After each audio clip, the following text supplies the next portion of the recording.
जी तो अस्सलाम वालेकुम स्टूडेंट्स, क्या हाल चाल है? मेरा सब खैरियत से होंगे। आज का मेरा टॉपिक, जैसे कि मैंने आपसे बात की थी कि हम नेक्स्ट टॉपिक में नेक्स्ट वीडियो में क्या करेंगे, जो हमने 2 दिन में पहले सेट की डेफिनेशन और जो हमने मेथड्स पढ़े हैं ना सेट को एक्सप्रेस करने के, उनके रिलेटेड हम क्वेश्चन करेंगे। तो यहाँ पर ये मैंने सारे क्वेश्चन लिख दिए हैं। अब मैं आपको बारी बारी समझाता हूँ कि फर्स्ट ऑफ ऑल हम एक सेट अगर हमें टेबुलर फॉर्म में गिवन है तो उसको हमने किस तरह से डिस्क्रिप्टिव फॉर्म में कन्वर्ट करना है, and then if we have set in tabular form, how we will convert it in descriptive form, and if we have descriptive form, how we will convert this set into tabular form. And next we will see how we will convert the tabular form of a set into set builder notation. So all of these 3 methods are quite easy, and I have done few examples here, and you will see that these are really easy examples. So let's start. The question is, write the following sets in descriptive form. So I already described this method in the last video, that when we are given with this set in tabular form, and if we want to write that set into descriptive form, we will do nothing just to write that set into wording. I mean, we will write statement, nothing else. So here it is, question number 1. Hopefully you can see.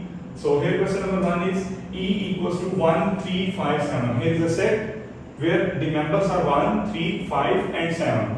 So in this set we can see that 1, 3, 5, 7. All of these elements are odd numbers.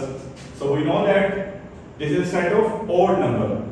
तो हम यहाँ लिखेंगे E equals to set of first 4 odd number. अब यहाँ पर आप question सोच सकते हैं कि जब आपने कहा कि ये set of odd number है, तो यहाँ पर आपने just set of odd number क्यों नहीं लिख दिया? उसकी एक रीजन है कि यहाँ पर जो सेट है वो है 1, 3, 5, 7, जिसका एंडिंग पॉइंट है 7। ये आगे मूव नहीं कर रहा ना सेट। अगर ये सेट आगे कंटिन्यू होता ना up to so on, then इसकी डिस्क्रिप्टिव फॉर्म होनी थी set of odd numbers, but here we can not write just odd numbers.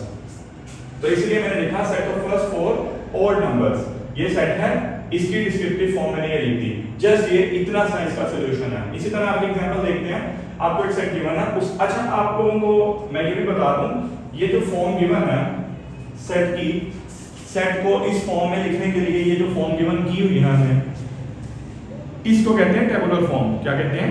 Tabular form. मैंने लास्ट टाइम समझाया भी था, टेबुलर फॉर्म ऐसी फॉर्म जिसके अंदर हम सेट के पैरेंथेसिस यूज करते हैं और देन मेंबर्स को कॉमास लगाकर सेपरेट करते हैं। इस तरह की जो फॉर्म है ना सेट को लिखने की, वो कहलाती है tabular form.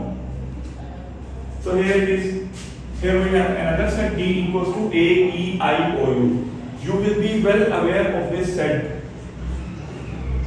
I think I can assume that you all know that this is a set of vowels, because you have 26 alphabets in English language, A, B, C up to so on till Z. So here A, E, I, O, U, these 5 alphabets from the 26 alphabets is known as vowels. So here this is a set of vowels. All the 5 vowels are present, so we just write this set of vowels. Now this is, ये जो set था मैंने आपको बताया ये tabular form में given है। ये जो सेट है ये टेबुलर फॉर्म में नहीं है। जिन लोगों ने मेरी आज की वीडियो देखी उनको ये पता होगा ये कौन सी फॉर्म में है। ये है सेट बिल्डर नोटेशन के अंदर। तो अब हम इसको कन्वर्ट करना देखते हैं। यहाँ लिखा है F equals to, यानी कि F एक सेट है जिसके अंदर Y उसके मेंबर्स हैं, Y सारे उसके एलिमेंट हैं। और आप पूछेंगे Y क्या है यहाँ पर, तो Y एक वेरिएबल है, Y की कोई भी वैल्यू हो सकती है। तो y बिलोंग टू p। कल भी मैंने बताया था कि p किसको कहते हैं, जब हम सेट पढ़ रहे हैं तो अगर यहाँ पर p मिलेगा तो ये सेट ऑफ प्राइम नंबर को शो करता है। तो ये हो गया सेट ऑफ प्राइम नंबर। यहाँ पर कोई लिमिट नहीं है कितने प्राइम नंबर, कहाँ से स्टार्ट करना है कहाँ पर एंड करना है, यहाँ पर जस्ट लिखा है, या जस्ट मेंशन है y belongs to p, set of prime number. So we can write f equals to set of all prime numbers. So this is the descriptive form and example of writing sets from tabular or set builder notation into descriptive form. Now let's come to question number 2. Question number 2 states that write the following in tabular form. Here the question was in tabular form, but right now we have question in descriptive form. Here in descriptive form, all the three questions are in descriptive form. So we have to write the questions that are already in descriptive form into tabular form. This question is opposite of this first two questions, not including third. So here C equals to set of integers. Here we can see they are saying that C equals to set of integers. So we know that set of integers is this 0 plus minus 1 plus negative positive negative 2 positive negative 3 up to so on. There is no end point because there it is only mentioned set of integers. So hopefully it makes sense. It was in descriptive form, but now we are writing this question into tabular form. So here is the tabular form. Here is another question. E equals to set of English alphabets. So I think you all know that. So here is the solution. E equals to, in tabular form I can write E equals to A first element, B second element, C says third element, up to so on. There are total 26 alphabets, but I am not writing all of them. So I have write these three dots that represent this set is continue and the end point is Z, that is the last alphabet. So here इस तरह से हम English alphabets को convert कर सकते हैं tabular form के अंदर। उम्मीद है आप लोगों को समझ में आ रहा होगा। अगर आप लोगों को मेरी इंग्लिश ना समझ में आ रही हो, आप चाहते हैं कि मैं सिर्फ उर्दू में ही बात करता रहूं, उर्दू में समझाने की कोशिश करूं, तो आप मुझे कमेंट सेक्शन में लाजमी बता सकते हैं ये बात। वैसे तो इंग्लिश हर इंसान को आनी चाहिए। आप लोग अगर स्टूडेंट्स हैं तो आपको इंग्लिश अभी से सीख लेनी चाहिए ताकि कल को आपको ये आपके लिए बेनिफिशियल रहे। अदरवाइज आपके लिए कल को किसी भी प्लेटफॉर्म पर जाना, किसी भी चीज पर नई चीज को सीखना बहुत ज्यादा मुश्किल हो जाएगा। आपकी जो स्किल्स है ना वो बहुत ज्यादा नैरो रह जाएंगी। आप सिर्फ अपनी लैंग्वेज में काम कर रहे होंगे कि नहीं हमें उर्दू और हिंदी में सिर्फ कंटेंट मिलेगा तो हम उसको कंज्यूम करेंगे, लेकिन नहीं, आपको अगर आप एक इंग्लिश लैंग्वेज को एनहेंस करते हैं ना, स्किल को एनहेंस करते हैं, तो आपके लिए बहुत ज्यादा बेनिफिशियल रहेगा। चलें बगैर टाइम जाए कि आगे बढ़ते हैं। f इक्वल्स टू नंबर, यहां पर भी हमें कन्वर्ट किसमें करना है, टेबुलर फॉर्म के अंदर। f equals to number less than 30 and f एक सेट हमने लिखना है जो कि कहता है कि नंबर लेस देन 30। अगर सिर्फ और सिर्फ क्वेश्चन यहीं तक होता ना तो मैंने क्या लिखना था, 1 से स्टार्ट करना था 29 तक काउंटिंग लिखकर मैंने कहना था f is equal to 1 2 3 up to 29। But यहाँ पर एक और कंडीशन, हमने क्वेश्चन को पहले पूरा पढ़ना है देन आज का आंसर देना है। आगे क्वेश्चन कंटिन्यू है, n डिविजिबल बाय 5। अब ये कंडीशन आप लोगों को अच्छे से ध्यान में रखनी है। f एक सेट है जो कि जिसके अंदर नंबर है लेस देन 30। ये बात याद रखिएगा, लेस देन 30 लिखा है। लेस देन 30 का मतलब है 30 से लेस, 30 से छोटे जितने भी नंबर या जितने भी एलिमेंट्स इस सेट में आएंगे उनको कंसीडर करना है, 30 को इंक्लूड नहीं करेंगे। हाँ, अगर यहाँ पर लेस देन और इक्वल टू 30 लिखा होता देन हमने इंक्लूड कर लेना था। n डिविजिबल बाय 5, आगे डिविजिबल बाय 5 ने हमारे लिए और आसान कर दिया काम, तो हमने स्टार्ट किया 1 से, बिकॉज़ नंबर लेस देन 30 था 1 2 3 4 5, so we have to figure out only the number that are multiple of 5, in other word number that are divisible by 5। so here आप लोगों को टेबल तो आता ही होगा 5 10 15 20 25 30, लेकिन मैंने बोला 30 नहीं लिखना, इसलिए मैंने यहाँ पर 30 लिखे बगैर सेट को बंद कर दिया, बिकॉज़ यहाँ पर एक शर्त है कि लेस देन 30 लिखना। तो ये जस्ट हमें डिस्क्रिप्टिव फॉर्म दी थी, हमने पहले उसको अंडरस्टैंड करना है, देन उसको एक टेबुलर फॉर्म में लिख देना। कुछ मुश्किल नहीं है, अगर आप ये यूज करने की कोशिश करेंगे बहुत ही आसान क्वेश्चन है। देन सबसे easy, right the following in set builder notation. किसमें, सेट बिल्डर नोटेशन। ये हमने किया, फर्स्ट को डिस्क्रिप्टिव में, सेकंड को टेबुलर में लिखा, थर्ड को सेट बिल्डर नोटेशन में। अब ये देखिए यहाँ पर हमें क्वेश्चन नंबर 1 ये बना a इक्वल्स टू 0 1। अच्छा ये कौन सी फॉर्म है, जिनको तो समझ में आ रही है उनको पता ही कौन सी फॉर्म है, लेकिन जिनको नहीं अगर अभी भी समझ में आ रहा तो ये एक टेबुलर फॉर्म लिखी हुई है। ये एक टेबुलर फॉर्म में उन्होंने सेट दी है, वो कहती है इसको कन्वर्ट करना है सेट बिल्डर नोटेशन में। अच्छा आप लोगों ने ना अब अच्छे से मेरी बात को गौर से सुनना है, मैं जो आपको बताऊंगा ना उसको उस तरीके से याद रखना, बिकॉज एक पैटर्न होता है जो कि सेम चल रहा होता है सेट बिल्डर नोटेशन के अंदर। हर क्वेश्चन में आप देख रहे होंगे ये एक पैटर्न है, मैं इसे डिजाइन करता हूं, ये देन ये और यहां पर ये चीज हर क्वेश्चन में, हर सेट बिल्डर में जब भी कन्वर्ट करेंगे तब आपको ही नजर आएगी। अभी देखते हैं हमें सेट गिवन है if a equals to 0 1 2 3 up to 10। पहले तो हमें ये सोचने की जरूरत है ये सेट कौन सा है, तो कौन सा सेट है जो 0 से स्टार्ट होता है, तो set of whole number, set of whole number. एक आंसर तो मिल गया कि ये सेट ऑफ होल नंबर है। अब ये set of whole number complete नहीं है, इसकी 10 एंड पॉइंट है, तो ये एक और बात पता चल गई कि हमारे पास जो भी एलिमेंट है इस सेट में वो क्या है 10 के या तो इक्वल है या 10 से छोटे हैं। 11 नहीं है ना, तो 11 को हमने शामिल नहीं करना, 10 से बड़ा कोई नंबर नहीं लेंगे। अब इस सेट को सेट बिल्डर नोटेशन में लिखने के लिए ना फर्स्ट ऑफ ऑल करते हैं x। अच्छा आपने अब ये समझ लेना, मैंने यहां पे बताया था ये जो y है ये वेरिएबल है, आप y ले लें, यहां पर x ले लें, आप z ले लें, आप a ले लें, b ले लें, c ले लें, कुछ भी ले लें, वेरिएबल है।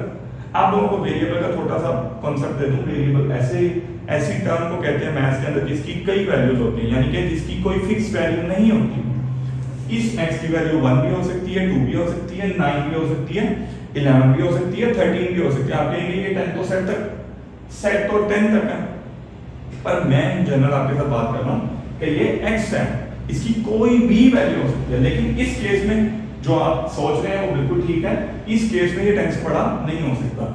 सबसे पहले हम लिखेंगे पैरेंथेसिस लगाएंगे सेट को रिप्रेजेंट करने के लिए, देन लिखेंगे x। आप y भी लिख सकते हैं, z भी लिख सकते हैं। x अच्छा ये याद रहे जो यहां पर यूज किया वो यहीं पर यूज करना है, ये ना आप यहां पर x लिख रहे हो यहां पर y लिख रहे हो, क्योंकि सर ने कहा था आप कुछ भी लिख सकते हैं, तो दोनों सेम होने चाहिए। x such that x belongs to w। w क्या है, सेट ऑफ होल नंबर। क्या है, सेट ऑफ होल नंबर। अच्छा मैं आपको ना कुछ साइन सिंबल्स लिख देता हूं, जैसे कि ये इसका मतलब है belongs to। इस तरह ये मैथ की सिंबल्स हैं इनके, उनको कैसे बोलते हैं वो बताना चाह रहा हूं आपको। ये जो लाइन है इसका मतलब है सच दैट। इस तरह एक और है, ये इसको बोलते हैं लेस देन और इक्वल टू, और इसी तरह ये ग्रेटर और इक्वल। उम्मीद आप लोगों को समझ आ रहा होगा, ग्रेटर और इक्वल, लेस और equal, belongs to and such that. ये यूज होते हैं थर्ड बिल्डर नोटेशन में, मैंने इसे समझा दिया आपको। तो ये देखें ये जो साइन यूज हुआ ये कहते हैं बिलोंग्स टू। अब हमने कहा x belongs to whole number, w set किसको रिप्रेजेंट करता है, होल नंबर को। अगर आप यहां w की जगह a लिखाएंगे तो आपका क्वेश्चन गलत होगा, बिकॉज़ a सेट तो ये हुड है, यहां b लिख देंगे तो b कोई सेट ही नहीं है। ये w लिखा है तो ये w मैथ्स के अंदर डिफाइंड है ऑलरेडी। एग्जामिनर को, आपके टीचर को, आपको भी बन के पता होना चाहिए कि w set of whole number है। आपने लिखा है x belong to whole number, ये कहते हैं एंड को। अब देखिए आपके पास अगर जस्ट होल नंबर दिए होते ना 0 1 2 3 अप टू सो ऑन, तो आपका क्वेश्चन यहीं पर एंड था, x बिलोंग्स टू w। जैसे कि ये देखा आपने सेट ऑफ प्राइम नंबर यहीं पर एंड था। लेकिन अगर आपके पास कोई एंड पॉइंट है ना, देन आपके पास एक शर्त है कि आपके पास एक एंड पॉइंट है, फिर वो सेट बिल्डर नोटेशन में भी बताना पड़ेगा। अगर नहीं बताएंगे तो जब इतने सेट को अगर कोई कन्वर्ट करेगा टेबुलर फॉर्म के अंदर तो वो क्या करेगा, वो तो अप टू सो ऑन कर देगा। इस वजह से इसको हमें एक्सप्रेस करना पड़ेगा। ये लिखते हैं and x is less than equal to 10, क्योंकि ये लास्ट एलिमेंट 10 है, ये इक्वल टू का बता रहा है कि लास्ट एलिमेंट 10 है, बाकी सारे किससे हैं 10 से छोटे हैं, तो इसलिए हमने लिखा x is less than equal to 10। एक बात, एक क्वेश्चन समझ में आ गया आप लोगों को? a इक्वल्स टू 0 से ऑनवर्ड 10 तक कैसे लिखेंगे, x ब्रैकेट लगाएंगे x, देन वो लाइन जिसका मतलब है x सच दैट, यानी कि हम बता रहे हैं x क्या है, x such that x belongs to whole number, set of whole number, then and लिखकर हमने बताना है कि जो x है ना वो less than equal to 10 है, ठीक है, क्योंकि यहाँ पर 10 था। चलिए नेक्स्ट क्वेश्चन पे चलते हैं। ये देखिए d is equal to a b c up to so on, ये टेबुलर फॉर्म में क्वेश्चन गिवन है, सेट बिल्डर में कन्वर्ट करना है। मुझे बताने की जरूरत नहीं है, सेट ऑफ अल्फाबेट्स है, ठीक है। तो ये सेट ऑफ अल्फाबेट्स है, उनका एंडिंग पॉइंट z गिवन है, ना भी गिवन होता तो a b c and he z पर होती है, उसका पहले ही एंड पॉइंट डिफाइन। हम ये नहीं कह सकते a b c के अगर एंड पर z नहीं लिखा तो ये अनडिफाइंड सेट है। भाई हमें पता है जितने अल्फाबेट्स हैं वो सारे z तक हैं। So here d equals to x such that x is a set of English alphabets। क्या लिखा मैंने, x such that x, आप कहेंगे कि आपने यहाँ पर x belongs to क्यों नहीं लिखा? belongs to तब लिखा जाएगा जब वो सेट का नाम डिफाइन होगा। अब यहाँ पर सेट ऑफ होल नंबर था जिसका नाम है W से रिप्रेजेंट होता है। यहाँ तो सेट ऑफ अल्फाबेट्स हैं, इंग्लिश अल्फाबेट का कोई सिंबल ही नहीं है, ना उनको A से ना B से कोई उनका सिंबल नहीं है, इसलिए इसको अंदर ऐसे लाइन लिख देंगे, ठीक है। X क्या है? सेट ऑफ इंग्लिश अल्फाबेट्स, ठीक है। कुछ जगह पर ऐसे भी होगा तो वो आपको कहेंगे क्वेश्चन का आंसर ये होगा set of small English alphabet, because अंदर स्मॉल लेटर्स लिखे हुए हैं A B C D up to so on, तो आपने भी कहना कि ये स्मॉल अल्फाबेट्स का सेट है, मैंने इन जनरल इंग्लिश अल्फाबेट लिख दिया। So the next question is f equals to set of prime numbers between 10 and 30, set of prime numbers between 10 and 30। First of all मैं तो आपको प्राइम नंबर लिख के दिखाऊंगा कि प्राइम नंबर असल में प्राइम नंबर 10 से 30 तक कौन से हैं। कल मैं आपको बता रहा था पहला प्राइम नंबर 2 देन 3 आता है, दूसरे नंबर पर तीसरे नंबर पर 5 प्राइम नंबर है, फिर 7 प्राइम नंबर है, फिर 11 प्राइम नंबर। अब हमने ना पिछले नहीं देखने, हमने 10 और 30 के दरमियान में देखने हैं, यानी कि 10 को भी शामिल नहीं करना। 10 और 30 के मतलब है 11 से 29 तक। तो मैं आपको जरा ना ये एफ सेट को टेबुलर फॉर्म में जस्ट आपको समझाने के लिए कि क्या हो रहा है यहाँ पर वो लिखने लगा हूं। फर्स्ट प्राइम नंबर 10 के बाद 11, फिर 13, फिर 17, फिर 19, फिर 23, फिर 29, बस आगे जाना। आगे भी है प्राइम नंबर लेकिन हमारे पास देखिएगा 10 और 30 के दरमियान में रह गए। तो उम्मीद है कि आप लोगों को ये सेट समझ में आ गए। ये सारे वो नंबर हैं जो कि अपने टेबल के अलावा अपने आप के अलावा किस पर डिवाइड नहीं होते, या 1 पर जाते हैं या अपने टेबल पर आते हैं।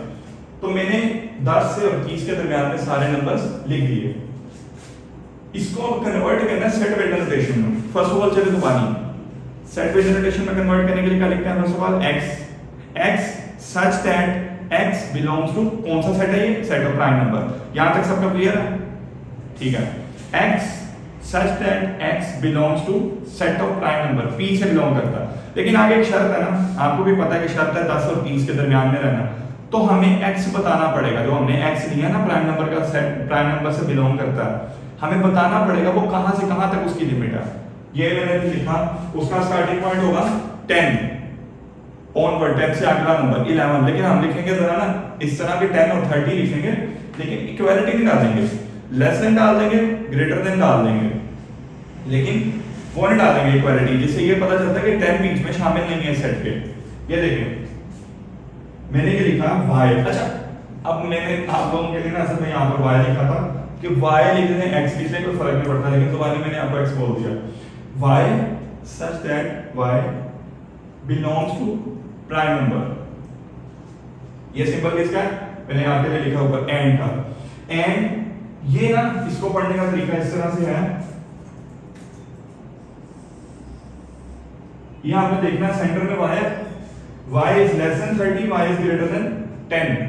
इसको पढ़ने का ये तरीका नहीं है 10 is less than y, y is less than 30। Centre में हमने y, क्योंकि हमारा जो वेरिएबल है वो y है, तो हमने उस हिसाब से y is less than y is greater than 10, y 10 से बड़ा है। उन्होंने भी यही कहा था बिटवीन 10 एंड 30, और जो 30 है वो y से छोटा है, y लेस देन 30, और जो आपका y है वो ग्रेटर देन 10। आप कहेंगे यहाँ तो इस तरह नहीं लिखा हुआ, आप ये देखिए मुंह किसकी तरफ ओपन है, ये साइड किसकी तरफ है? y की तरफ। यहाँ भी y की तरफ, यहाँ भी y की तरफ, तो कोई फर्क नहीं पड़ता इनक्वालिटी में। मैं बताने के लिए चाह रहा था, हमने यहाँ पर इक्वल टू ये लाइन नहीं ली, ठीक है, ये मैं बता रहा हूँ क्यों नहीं ली, क्योंकि उन्होंने हमें बिटवीन 10 एंड 30 कहा है, 30 भी शामिल नहीं है, 10 भी शामिल नहीं है। उम्मीद है कि आपको ये सेट नोटेशन समझ आई होगी। लास्ट क्वेश्चन देख लेते हैं। Set of days in a week, set of days in a week, हफ्ते में कितने दिन होते हैं? 7 दिन होते हैं, लेकिन कौन से हैं वो दिन? वो नहीं लिखने, वो टेबुलर फॉर्म में लिखने हैं। यहाँ इसको इन जनरल हमने किस में लिखना है? उसके अंदर सेट नोटेशन में। तो यहाँ पर जी सेट लिखा, अब उसने कोई सेट डिफाइन नहीं किया कि ये set of days in a week का नाम ये है, तो मैंने अपने से सेलेक्ट कर लिया जी कोई सेट है जिसके अंदर x वेरिएबल है। x आप देखिए जैसे मैंने कहा था ना कि अल्फाबेट्स का कोई सेट का नाम नहीं है, जैसे हम वहां पर लिखा था कि x बिलोंग्स टू या x is the set of English alphabet, यहाँ पर भी डेज इन अ वीक का कोई सेट मैथ्स में डिफाइन नहीं है। तो यहाँ लिख दिया हमने x such that x is a set of weekdays, x such that x is a set of weekdays। तो हमने कुछ भी नहीं किया, जस्ट टैबुलर से डिस्क्रिप्टिव, डिस्क्रिप्टिव से टैबुलर, और यहाँ पर सारे ही टैबुलर हैं, ये दो डिस्क्रिप्टिव हैं। डिस्क्रिप्टिव से या टैबुलर से सेट बिल्डर में आए। इंतहाई आसान क्वेश्चन है, कोई मसला नहीं है। उम्मीद है आपको मेरी बात समझ में आई होगी, जितना मैंने समझाने की कोशिश की है। तो अब आपके ये सारे कॉन्सेप्ट क्लियर हो गए होंगे। अपना ख्याल रखें।